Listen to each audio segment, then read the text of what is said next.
ನಟೋರಿಯಸ್ಗಳಿಗೆ relief 66 ಮಂದಿಗೆ rowdy ಪಟ್ಟಿಯಿಂದ ಮುಕ್ತಿ 66 ನಟೋರಿಯಸ್ಗಳನ್ನ ರೌಡಿ ಪಟ್ಟಿಯಿಂದ ಕೈ ಬಿಡುವಂತೆ ಆದೇಶ ಪೊಲೀಸ್ ದೂರು ಪ್ರಾಧಿಕಾರದಿಂದ ರೌಡಿಗಳಿಗೆ ಮುಕ್ತಿ ನೀಡಿ ಗಿಫ್ಟ್ ನೀಡಲಾಗಿದೆ ಸೈಲೆಂಟ್ ಸುನೀಲ ಒಂಟೆ ರೋಹಿತ್ ಸೇರಿ 66 ಜನ ಇನ್ನು ಮುಂದೆ ರೌಡಿಗಳಲ್ಲ ಹೈಕೋರ್ಟ್ ಮಾರ್ಗಸೂಚಿ ಉಲ್ಲಂಘಿಸಿದ ಪೊಲೀಸ್ ದೂರು ಪ್ರಾಧಿಕಾರ ಪೊಲೀಸರು ದಾಖಲೆ ನೀಡಿಲ್ಲ ಅಂತ ಕಾರಣ ಮುಂದಿಟ್ಟು ರೌಡಿಗಳಿಗೆ ರಿಲೀಫ್ ಕೊಟ್ಟಿದ್ದಾರೆ ರೌಡಿ ಪಟ್ಟಿ ತೆಗೆಯುವಂತೆ 100ಕ್ಕೂ ಹೆಚ್ಚು ಮನವಿ ಮಾಡಿದ್ದ ಸೈಲೆಂಟ್ ಸುನೀಲನ ಹೆಸರು ಕೈಬಿಡುವಂತೆ ಪೊಲೀಸ್ ದೂರು ಪ್ರಾಧಿಕಾರ ಆದೇಶ ಕೊಟ್ಟಿದೆ ಬೆಂಗಳೂರಿನ ಅಮೃತಹಳ್ಳಿ ಠಾಣೆಯಲ್ಲಿ ರೌಡಿ ಶೀಟರ್ ಆಗಿದ್ದ ಈ ಸೈಲೆಂಟ್ ಸುನೀಲ ಈಗ ಆತ ರೌಡಿ ಪಟ್ಟಿಯಿಂದ ಮುಕ್ತ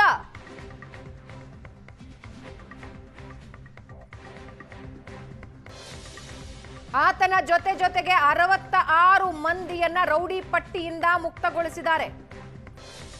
ಸೈಲೆಂಟ್ ಸುನೀಲ ಒಂಟೆ ರೋಹಿತ್ ಸೇರಿ 66 ಜನ ಇನ್ನು ಮುಂದೆ ರೌಡಿಗಳಲ್ಲ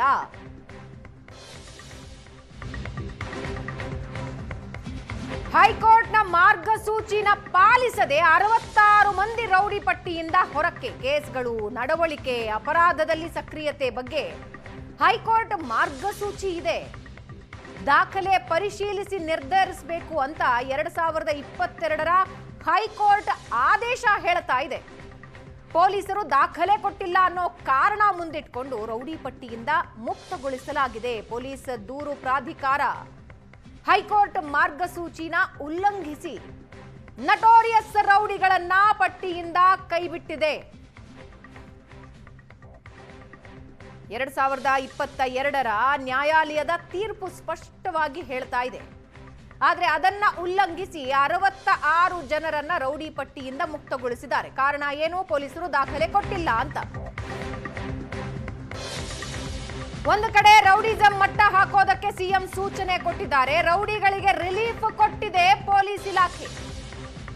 ಗೃಹ ಸಚಿವರಿಗೆ ಮಾಹಿತಿನೇ ನೀಡದೆ ಪೊಲೀಸ್ ದೂರು ಪ್ರಾಧಿಕಾರ ಈ ನಿರ್ಣಯ ತೆಗೆದುಕೊಳ್ತಾ ಪ್ರಿಯಾಂಕ್ ಖರ್ಗೆಯಿಂದ ಮುಚ್ಚಿಟ್ಟು ರೌಡಿ ಪಟ್ಟಿಯಿಂದ 66 ಜನರನ್ನ ಇವರು ಕೈಬಿಟ್ರ ರೌಡಿ ನಿಗ್ರಹ ಪಡೆ ಆರಂಭಿಸುವಂತೆ ಸಿಎಂ ಡಿಕೆ ಶಿವಕುಮಾರ್ ಒಂದು ಕಡೆ ಸೂಚನೆ ಕೊಡ್ತಾರೆ ಮತ್ತೊಂದು ಕಡೆ ಪೊಲೀಸ್ ದೂರು ಪ್ರಾಧಿಕಾರಕ್ಕೆ ಪೊಲೀಸರೇ ದಾಖಲೆ ನೀಡಿಲ್ಲ ಅನ್ನೋ ಕಾರಣ ಸಿಎಂ ಸೂಚನೆ ಬೆನ್ನಲ್ಲೇ 66 ಮಂದಿಯನ್ನ ರೌಡಿ ಪಟ್ಟಿಯಿಂದ ಕೈ ಬಿಟ್ಟಿದ್ದಾದ್ರೂ ಯಾಕೆ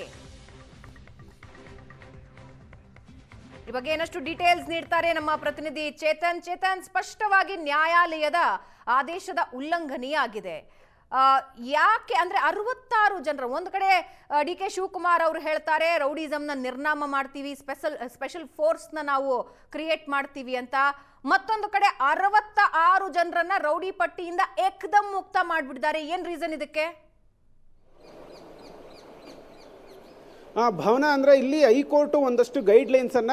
ಕೊಡಲಾಗಿತ್ತು ಅಂದರೆ ಯಾವುದೇ ವ್ಯಕ್ತಿಯ ವಿರುದ್ಧ ಒಂದು ರೌಡಿ ಪಟ್ಟಿಯನ್ನು ಓಪನ್ ಮಾಡೋದಕ್ಕೆ ಒಂದಷ್ಟು ಮಾರ್ಗಸೂಚಿಗಳನ್ನು ಇಲ್ಲಿ ಅನುಸರಿಸಬೇಕು ಅಂತ ಅಂದ್ಬಿಟ್ಟು ಒಂದಷ್ಟು ಮೊನ್ನೆ ಅಷ್ಟೇ ಅಂದರೆ ಕಳೆದ ಕೆಲ ದಿನಗಳ ಹಿಂದೆ ಅಷ್ಟೇ ಒಂದಷ್ಟು ಮಾರ್ಗಸೂಚಿಗಳನ್ನು ಹೊರಡಿಸಿತ್ತು ಅಂತಂದರೆ ಈ ಒಂದು ಪ್ರಕರಣದಲ್ಲಿ ಪರ್ಟಿಕ್ಯುಲರ್ ಆಗಿ ಸೈಲೆಂಟ್ ಸುನೀಲ ಇರ್ಬೋದು ಪದೇ ಪೊಲೀಸ್ ದೂರು ಪ್ರಾಧಿಕಾರಕ್ಕೆ ನನ್ನ ಮೇಲೆ ಸುಮ್ಮನೆ ಒಂದು ರೌಡಿ ಶೀಟ್ ಹಾಕಲಾಗಿದೆ ಅಂತ ಅಂದ್ಬಿಟ್ಟು ಅರ್ಜಿಯನ್ನು ಹಾಕ್ತಾನೆ ಇದ್ರು ಇದಕ್ಕೆ ಪೊಲೀಸ್ ಪ್ರಾಧಿಕಾರ ದೂರು ಪ್ರಾಧಿಕಾರ ಏನಿದೆ ದೂರು ಪ್ರಾಧಿಕಾರದಲ್ಲಿ ಒಂದು ಮಾಹಿತಿಯನ್ನ ರೌಡಿ ಶೀಟ್ ಯಾರೇ ಮೇಲೆ ತೆಗೆದಿದ್ರು ಕೂಡ ಅದಕ್ಕೆ ಪ್ರಾಪರ್ ಡಾಕ್ಯುಮೆಂಟೇಶನ್ ಅವ್ರು ಮಾಡಿರುವಂತಹ ಕೃತ್ಯಗಳಿರ್ಬೋದು ಹೀಗೆ ಎಲ್ಲ ರೀತಿಯಾದಂತಹ ಒಂದು ದಾಖಲೆಗಳನ್ನ ಸಲ್ಲಿಸಬೇಕು ದೂರು ಪ್ರಾಧಿಕಾರಕ್ಕೆ ಅಂತ ಅಂದ್ಬಿಟ್ಟು ಹೈಕೋರ್ಟ್ ಸೂಚನೆಯನ್ನು ಕೂಡ ಕೊಟ್ಟಿತ್ತು ಡೈರೆಕ್ಷನ್ಸ್ ಅನ್ನು ಕೊಟ್ಟಿತ್ತು ಇಲ್ಲಿ ಹೈಕೋರ್ಟ್ನ ಗೈಡ್ಲೈನ್ಸ್ನ ಸ್ಪಷ್ಟ ಉಲ್ಲಂಘನೆ ಆಗಿರುವಂಥದ್ದು ಪೊಲೀಸ್ ಇಲಾಖೆಯಲ್ಲಿ ಅಂತಂದ್ರೆ ಒಟ್ಟು ರಾಜ್ಯಾದ್ಯಂತ 66 ರೌಡಿ ಶೀಟರ್ಗಳನ್ನ ರೌಡಿ ಪಟ್ಟೆಯಿಂದ ತೆಗೆಯಲಾಗಿದೆ ಇದಕ್ಕೆ ಪ್ರಮುಖ ಕಾರಣ ಯಾವುದೇ ರೌಡಿ ಶೀಟ್ ಯಾವುದೇ ಸ್ಟೇಷನ್ ಅಲ್ಲಿ ಓಪನ್ ಆದ್ರೂ ಕೂಡ ಅಲ್ಲಿನ ಪೊಲೀಸರು ಸರಿಯಾದ ದಾಖಲೆಗಳನ್ನ ಅಂದ್ರೆ ಯಾಕಾಗಿ ಒಂದು ರೌಡಿ ಶೀಟ್ ತೆರೆಯಲಾಯಿತು ಯಾವ ಕೇಸ್ ಇದೆ ಯಾವುದು ಇನ್ನೂ ಸ್ಟಿಲ್ ಒಂದು ಟ್ರಯಲ್ ಹಂತದಲ್ಲಿ ಯಾವ ಕೇಸ್ಗಳಿದೆ ಹೀಗೆ ಎಲ್ಲ ಒಳಗೊಂಡಂತಹ ಒಂದು ಮಾಹಿತಿಯನ್ನು ಕೊಡಬೇಕು ಅದನ್ನು ಕೋರ್ಟ್ಗೆ ಒಂದು ಮುಚ್ಚಿದ ಕ್ಲೋಸ್ಡ್ ಫೈಲಲ್ಲಿ ಒಂದು ಸಬ್ಮಿಟ್ ಕೂಡ ಮಾಡಬೇಕು ಆದರೆ ಇದ್ಯಾವುದನ್ನು ಕೂಡ ಪೊಲೀಸ್ ಇಲಾಖೆ ಮಾಡಿಲ್ಲ ಹೀಗಾಗಿನೇ ಪೊಲೀಸ್ ದೂರು ಪ್ರಾಧಿಕಾರ ಏನಿದೆ ಅಷ್ಟು ಜನರಿಗೆ ಅಂದರೆ ಸೈಲೆಂಟ್ ಸುನೀಲ ಒಂಟೆ ರೋಹಿತ ಹೀಗೆ ಸೇರಿದಂತೆ ಇವರೆಲ್ಲರೂ ಸೇರಿದಂತೆ ರಾಜ್ಯಾದ್ಯಂತ 66 ರೌಡಿ ಶೀಟರ್ಗಳನ್ನು ರೌಡಿ ಪಟ್ಟಿಯಿಂದ ತೆಗೆದಿರುವಂಥದ್ದು. ಇದು ಕಂಪ್ಲೀಟ್ ಆಗಿ ಪೊಲೀಸ್ ಇಲಾಖೆಯ ವೈಫಲ್ಯವೇ. ಯಾವುದೇ ಸ್ಟೇಷನ್ ಇರ್ಬೋದು, ಅಲ್ಲಿ ರೌಡಿ ಶೀಟ್ ನೀಟಾಗಿ ಒಂದು ಡಾಕ್ಯುಮೆಂಟೇಶನ್ ಅನ್ನ ಮೇಂಟೈನ್ ಮಾಡಿಲ್ಲ, ಅದನ್ನ ನೀಡಲಿಲ್ಲ ಇನ್ ಟೈಮ್ಗೆ ಅನ್ನೋ ಕಾರಣಕ್ಕೋಸ್ಕರ ಎಲ್ಲರೂ ಕೂಡ ಇದೀಗ ರೌಡಿ ಪಟ್ಟಿಯಿಂದ ಹೊರಗೆ ಬಂದಿರುವಂಥದ್ದು. ಭಾವನಾ. ಎಸ್, ಧನ್ಯವಾದ ಚೇತನ್.